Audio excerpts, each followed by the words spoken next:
हाँ विद्यार्थियों, सभी को नमस्ते।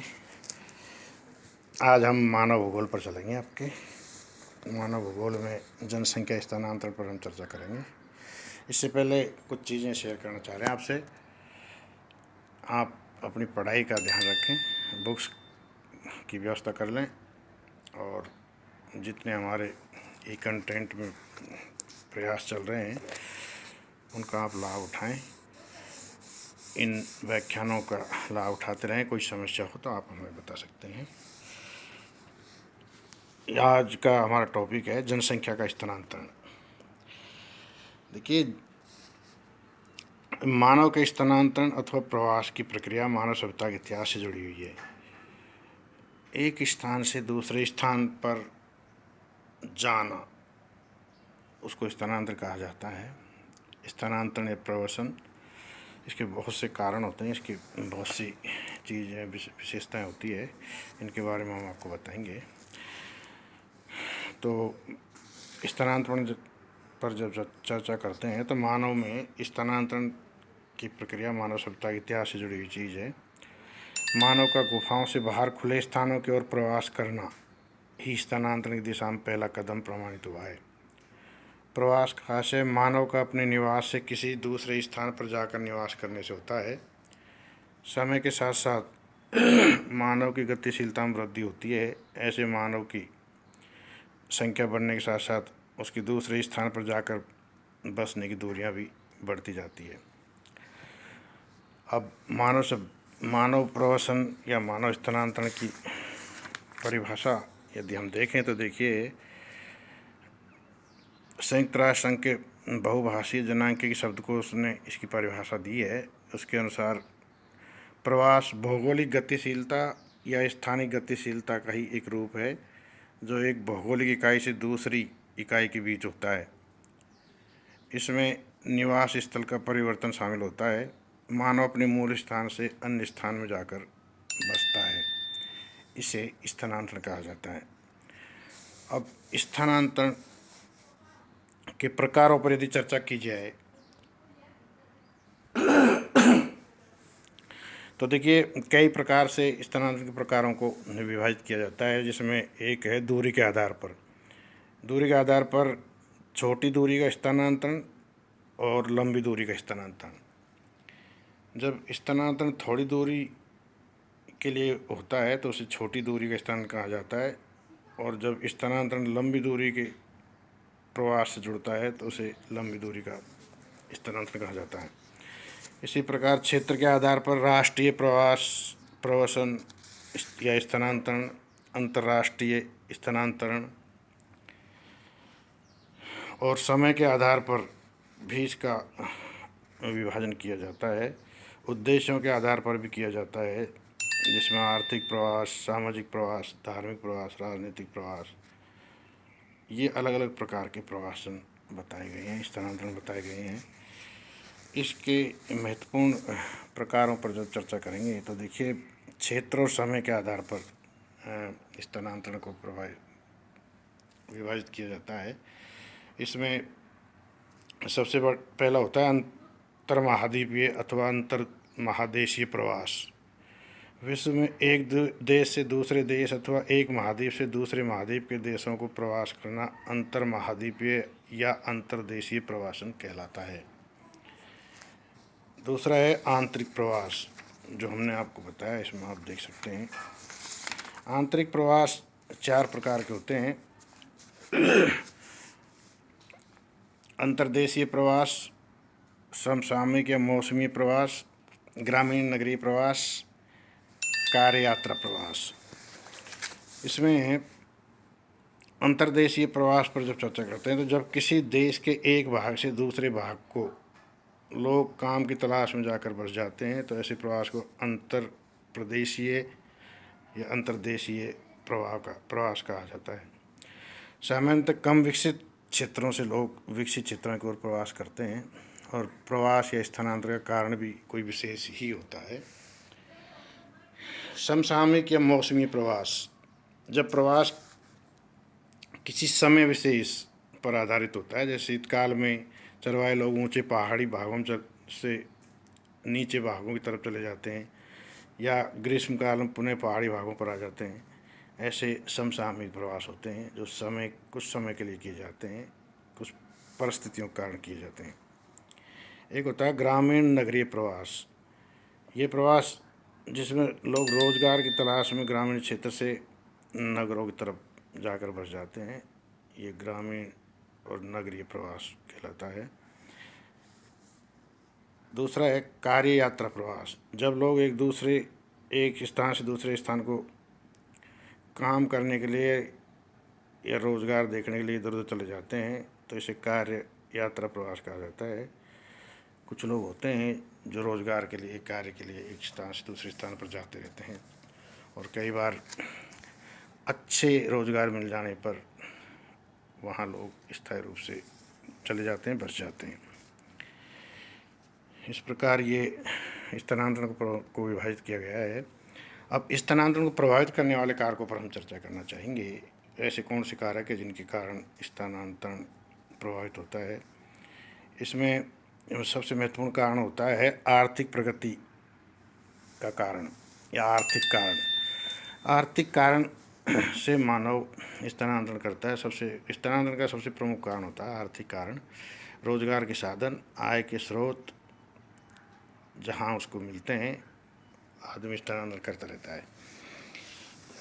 जीवन यापन करने के लिए आर्थिक मजबूती आवश्यक है, इसी के लिए आदमी तलाश करता रहता है और ऐसे स्थानों पर वहाँ चला जाता है जहाँ आर्थिक रूप से संपन्नता उसे मिलती है, रोज़गार के साधन उसे अच्छे मिलते हैं, आय के स्रोत अच्छे उसके विकसित हो जाते हैं।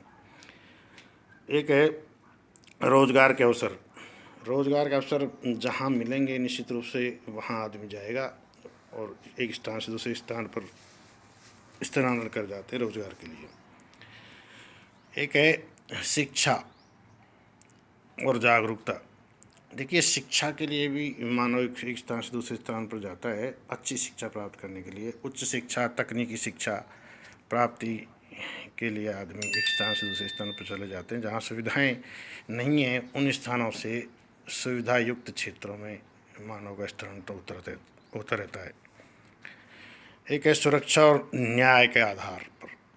सुरक्षा, मानव को सुरक्षा चाहिए। सबसे महत्वपूर्ण जो उसका साधन होता है वो उसके आय के स्रोत होते हैं और आय के बाद यदि बात की जाए तो सुरक्षा की बात आती है और सुरक्षा के हिसाब से मानव अपना प्रवास करता रहता है, स्थानांतरण करता रहता है। कहीं असुरक्षित क्षेत्र यदि है और वहाँ मानव रहता है तो वहाँ से सुरक्षित क्षेत्रों की तरफ स्थानांतरण मानव करता रहता है। एक होता है राजनीतिक कारण। राजनीतिक कारण बहुत बड़ा कारण है। राजनीतिक कारणों से भी मानव बड़े समूहों में स्थानांतरण करते रहते हैं एक स्थान से दूसरे स्थान पर। राजनीतिक गतिविधियाँ अपने राजनीतिक स्वार्थों के कारण मानव को प्रभावित करती है और मानव एक स्थान से दूसरे स्थान पर स्थानांतरित होते रहते हैं। एक है स्वास्थ्य। स्वास्थ्य का कारण बहुत बड़ा कारण होता है और अच्छे स्वास्थ्यवर्धक स्थानों पर, क्षेत्रों पर मानव रहना पसंद करता है। इसके अलावा स्वास्थ्य सुविधाओं का भी प्रभाव पड़ता है। जहाँ अच्छी स्वास्थ्य सुविधाएं हैं वहाँ मानव जाकर बसना चाहता है। इसके अलावा अनुकूल सुविधाएं, आधारभूत सुविधाएं जिन्हें कहा जा सकता है। अनुकूल सुविधाएं जहाँ मिलेगी मानव को, जहाँ संसाधन अच्छे होंगे जीवन यापन के, उन क्षेत्रों पर मानव निवास करना चाहता है और सुविधा विहीन क्षेत्रों से सुविधा युक्त क्षेत्रों पर स्थानांतरण मानव का चलता रहा है। इसी के साथ जलवायु और पर्यावरण, मौसम, ये बहुत बड़े फैक्टर हैं भाई मानव प्रवसन के, मानव के आवास के। मानव अच्छी जलवायु, अनुकूल जलवायु वाले क्षेत्रों में निवास करना चाहता है जहाँ अच्छे मौसम रहें, कोई आपदाएं नहीं आए, कम से कम आपदाएं रहें और सुरक्षित क्षेत्र जहाँ हो, अच्छा पर्यावरण हो, अनुकूल पर्यावरण हो, अनुकूल वहाँ की जलवायु हो, ऐसे क्षेत्रों में मानव निवास करना चाहता है। इसके अलावा कुछ मानवीय समस्याओं से भी मानव स्थानांतरण स्थानांतरण करता है। जैसे आतंकवाद एक बहुत बड़ा क्षेत्र है, बहुत बड़ा कारण है, बहुत बड़ी समस्या है आतंकवाद की। तो मानव से मानव की समस्या होती है ये, और जहाँ मानव आतंक का साया बना देता है, उस क्षेत्र के निवासी अन्य स्थानों पर, सुरक्षित स्थानों पर चले जाते हैं। परिवहन सुविधा, यातायात के साधन, जहाँ परिवहन सुविधा अच्छी होगी, यातायात के साधन सुगम होंगे, उन क्षेत्रों में मानव बसना चाहेगा, यह सत्य है। इसके अलावा प्राकृतिक कारक जो होते हैं, जितने भी भौगोलिक कारक जो होते हैं, वो अनुकूल होने चाहिए। प्राकृतिक कारक, कोई आपदा, प्राकृतिक आपदा जहाँ नहीं रहे, प्राकृतिक रूप से सुरक्षित क्षेत्र हों, ऐसे क्षेत्रों में मानव निवास करना चाहेगा, ये निश्चित रूप से सत्य है। इसके अलावा मानव का सामूहिक प्रवसन, सामूहिक आवासन एक कारण है। समूह के रूप में मानव रहना चाहता है, और जहाँ समूह रूप में सुविधाएं मिलती है वहाँ मानव रहना पसंद करता है, और वहाँ यदि ऐसा नहीं है तो वहाँ से उन क्षेत्रों की तरफ वो स्थानांतरण कर जाता है जहाँ ऐसी सुविधाएं उपलब्ध उनके लिए हो पाती है। ये मानव के स्थानांतरण को प्रभावित करने वाले कारक हैं। इनमें सबसे महत्वपूर्ण कारक आर्थिक कारक होता है। आर्थिक कारक, आर्थिक स्थिति यदि कहीं आदमी की अच्छी रहती है तो उस क्षेत्र में स्थानांतरण करना पसंद करता है। आय के स्रोत अच्छे हों, आमदनी अच्छी हो, और जीवन यापन के साधन अच्छे से उसे प्राप्त हो जाए, ऐसी स्थान पर वो स्थानांतरण करता है। एक होता है प्राकृतिक कारक, प्राकृतिक रूप से सुरक्षित होना चाहिए, प्राकृतिक समस्याएं नहीं हो, और प्राकृतिक परिस्थितियाँ, वहाँ की भौगोलिक दशाएँ, वहाँ की जलवायु और मौसमी दशाएँ और पर्यावरणीय दशाएँ अनुकूल हो, ऐसे क्षेत्रों में मानव निवास करना चाहता है। सामाजिक सांस्कृतिक कारण भी उसका होना चाहिए, सामाजिक व्यवस्था उसकी सुदृढ़ रहनी चाहिए, सांस्कृतिक वातावरण उसका सुरक्षित रहना चाहिए। इस ऐसे स्थान को मानव पसंद करता है। एक राजनीतिक कारक भी हमने बताया था, महत्वपूर्ण कारक। राजनीतिक कारक जो है बहुत बड़े रूप में प्रभावित करता है, और राजनीतिक दृष्टि से शांत और सुरक्षित क्षेत्रों में मानव रहना पसंद करता है। ऐसे क्षेत्र जहाँ ये राजनीतिक उठापटक ज़्यादा होती है, राजनीतिक समस्याएं परेशान करती है, तो वहाँ से मानव स्थानांतरण कर जाता है। सामाजिक रूप में जनसंख्या, स्वास्थ्य, उसके आय के स्रोत, आधारभूत सुविधाएं, ये सब उसके स्थानांतरण के कारक होते हैं।